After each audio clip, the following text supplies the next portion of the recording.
So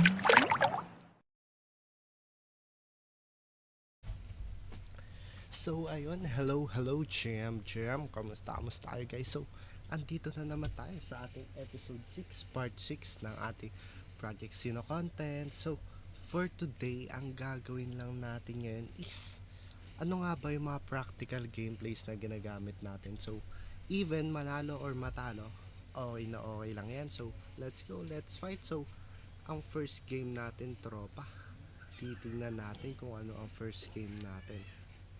So, wait lamang. Ayun, ang unang kalaban natin ay Guardian, Grappler, at Breaker. So, for the first time, gagamit tayo ng Raging Flame, Poison Bomb, at gagamitin na natin itong Konohagakure no Jutsu. So, nakakuha tayo ng chance na makapag-burst out in the first or early round. Kaya gagamitin na natin yun or take advantage na natin yun. So, gumamit siya ng energy gain at isang aura Nahel na nag-critical sa likod.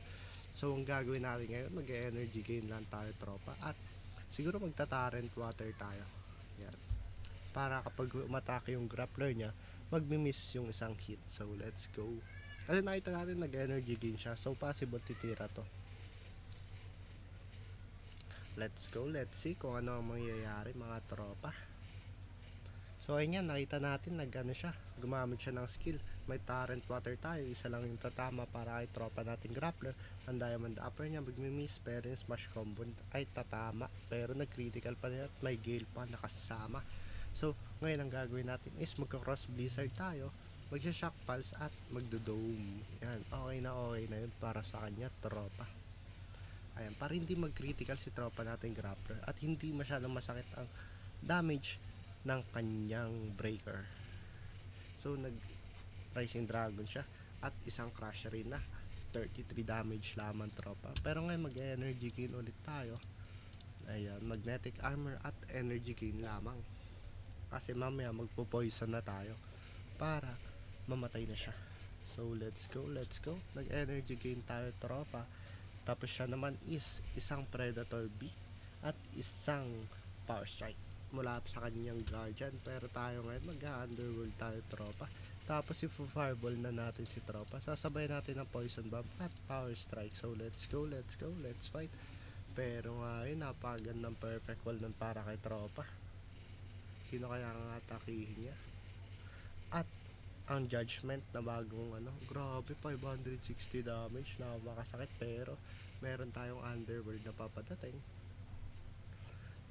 77 damage, may poison bomb at isang fireball para sa tropa. Sayong sayo yan lahat. So ang gagawin natin niya, kakuryente natin si tropa, magta-torrent water tayo. Ayan, para hindi masyadong masakit ang damage ni tropa. So let's go. Napakagandang play nito para sa ating mga tropa. Tuloy-tuloy lang tayo. Let's go. Ayan, nag-torrent water na tayo at isang shock pulse. So hindi magki-critical yung damage na yan. May stun lang tayo pero mawawala na yan. So ngayon ang gagawin natin, Raging Flame, Poison Bomb. Ayan, para grabe, para tanggal talaga yung mga poison sa katawan niya.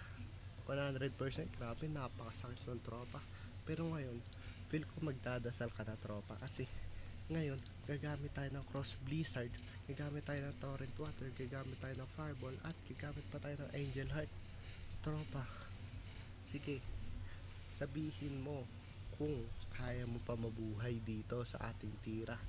Pero siguro wala na siyang chance dito. Pero so yun nga guys, grabe, napagandang play nun mula sa atin. So mataas yung chance natin manalo dito or panalo na siguro tayo. So let's go. Uy, isang Cross Blizzard ka na lang pala, tropa. 240 damage. At ayun, plus 13 Xenotropist tayo. At meron pa tayong 12 Yukoin. Grabe nga yun. Grabe yun para. So, let's go. Titingnan muna natin yung mga battle pass natin. Ayan, malapit na tayo matapos sa ating battle pass. So 15 days na lang. So yun lamang guys, salamat. Sana may natutunan kayo sa ating video. At kung may mga tanungan kayo, comment down below. So, Morty out here. Bye-bye. Let's go.